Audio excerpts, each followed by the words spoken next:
7월 30일 금요일 새벽 하나님을 찬양하는 시편 20편으로 함께합니다. 환난 날에 여호와께서 내게 응답하시고 야곱의 하나님의 이름이 너를 높이 드시며 성소에서 너를 도와주시고 시온에서 너를 붙드시며 내 모든 소재를 기억하시며 내 번제를 받아주시기를 원하노라. 내 마음의 소원대로 허락하시고 내 모든 계획을 이루어 주시기를 원하노라. 우리가 너의 승리로 말미암아 개가를 부르며 우리 하나님의 이름으로 우리의 깃발을 세우리니 여호와께서 내 모든 기도를 이루어 주시기를 원하노라.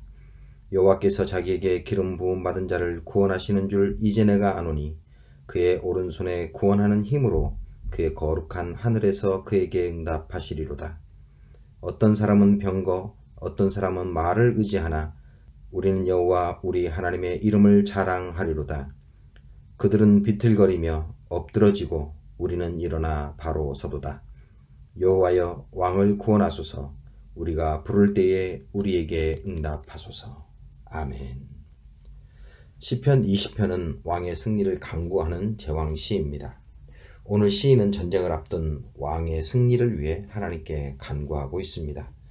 오늘 본문은 1절부터 5절까지 간구와 6절부터 9절까지의 확신의 찬양으로 구성되어 있습니다. 특히 1절에서 5절까지 간구하는 부분에는 단순히 이거 해 주십시오라는 청유가 아니라 하나님이 응답해 주실 것이라는 확신에 찬 어조를 가지고 간구하고 있습니다. 그것은 1절에서 5절에 간접명령 혹은 3인칭 명령형이라는 독특한 문법이 사용되고 있는데 이것은 단순한 간구가 아니라 당연히 자신의 간구가 응답되리라는 확신에 찬 간구를 의미하는 것입니다. 이는 우리에게 기도하는 자의 자세를 말해주는 것이기도 합니다. 주님은 마가복음 11장 24절에서 그러므로 내가 너희에게 말하노니 무엇이든지 기도하고 구하는 것은 받은 줄로 믿으라. 그리하면 너희에게 그대로 되리라고 말씀하십니다. 기도에 당연히 동반되어야 하는 것은 응답의 확신입니다. 오늘 시인은 자신의 기도가 응답될 것을 확신하며 단순한 청유가 아닌 간접 명령형을 사용해서 하나님이 당연히 하실 거야 라는 어조를 사용하고 있습니다.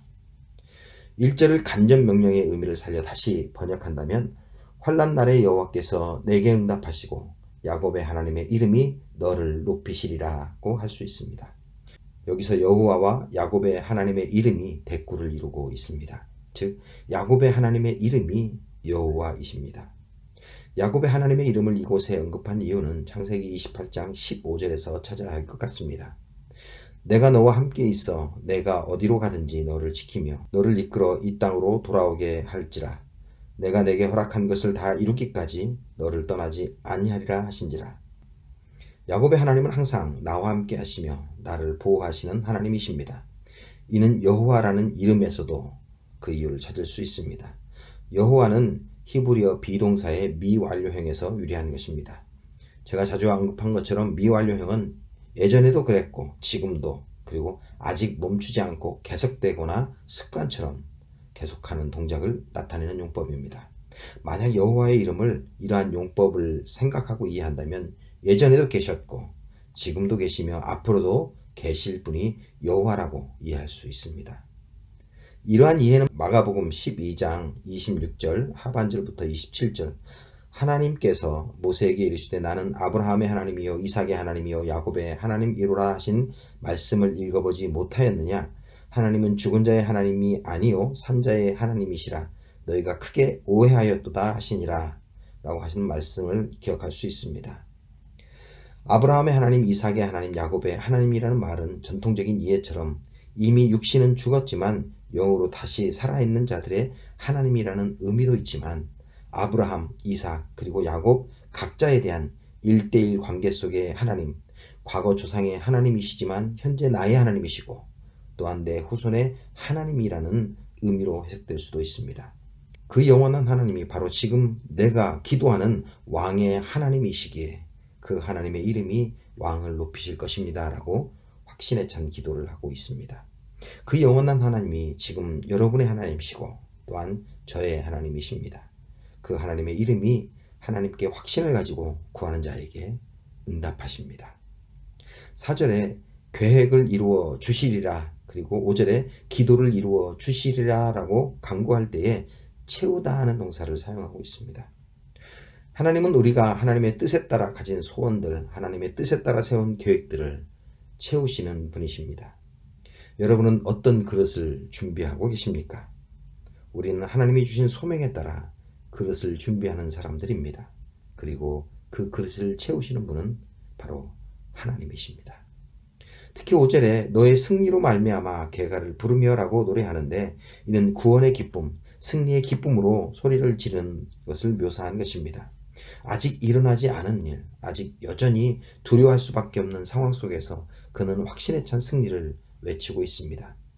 아직 보이지 않는 승리, 아직 보이지 않는 응답에 감사함으로 나아가는 것이 얼마나 중요한 것인지 말씀해주고 있습니다. 감사할 수 없을 때 감사할 조건들을 발견해 보십시오. 여러분의 삶에 새로운 지평이 열리게 될 것입니다. 얼마 전 누구신지 기억이 나질 않지만 설교를 듣다가 이러한 말씀을 들었습니다.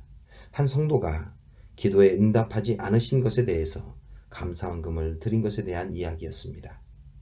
하나님이 원하신 것이 아니라 내가 원했던 것에 대해서 하나님이 응답하시지 않음으로 말미암아 하나님의 뜻을 발견한 기회를 주신 것에 대한 감사의 내용이었습니다. 여러분은 하나님이 기도에 응답하시지 않은 것에 대해서 감사해 보신 경험이 있으십니까? 아직 없다고 하신다면 지난 삶을 뒤돌아보며 감사의 순간을 찾아보는 것도 여러분의 신앙생활에 좋은 시간이 될 것입니다. 6절에서 9절은 응답의 확신에 대한 찬양입니다. 7절과 8절을 보면 외형적으로 눈에 보이는 강력한 조건들, 강한 군사력을 의지하는 사람들이 있지만 우리는 우리 하나님의 이름을 자랑하리로다 라고 말합니다. 자랑한다는 말은 기억한다는 말입니다. 위기의 순간에 우리가 기억할 것은 위기를 극복할 수 있는 외부의 도움이 아니라 여호와 하나님이십니다. 시인은 여호와 하나님을 의지하는 사람에게 위기가 없다고 말하지 않습니다. 그도 쓰러질 수 있음을 언급하고 있습니다. 8절에 외형적인 힘과 군사력을 의지하는 사람들은 비틀거리며 엎드러진다라고 이야기합니다. 이 말은 결국 완전히 굴복한다라는 의미입니다. 힘을 의지하는 자는 더 큰 힘에 굴복할 수밖에 없습니다. 그러나 그는 우리는 일어나 바로 서도다라고 노래합니다. 쓰러져도 다시 일어나 선다는 것입니다. 여기서 선다라는 단어는 또다시 혹은 회복이라는 의미에서 나온 단어입니다.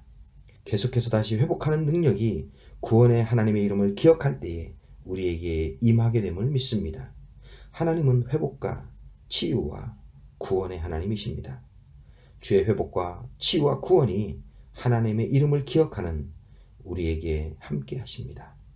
오늘도 여러분의 하나님 여호와의 이름을 기억하며 회복과 치유의 능력을 경험할 수 있기를 축복합니다. 기도하겠습니다. 주님, 보이지 않는 주의 응답에 감사할 수 있게 하시고 보이지 않는 구원을 찬양할 수 있게 하옵소서. 하나님의 이름의 능력을 믿사오니 주 여호와여 우리 안에 예수 그리스도를 통한 치유와 회복의 은혜가 경험되게 하옵소서. 예수님의 이름으로 기도합니다. 아멘.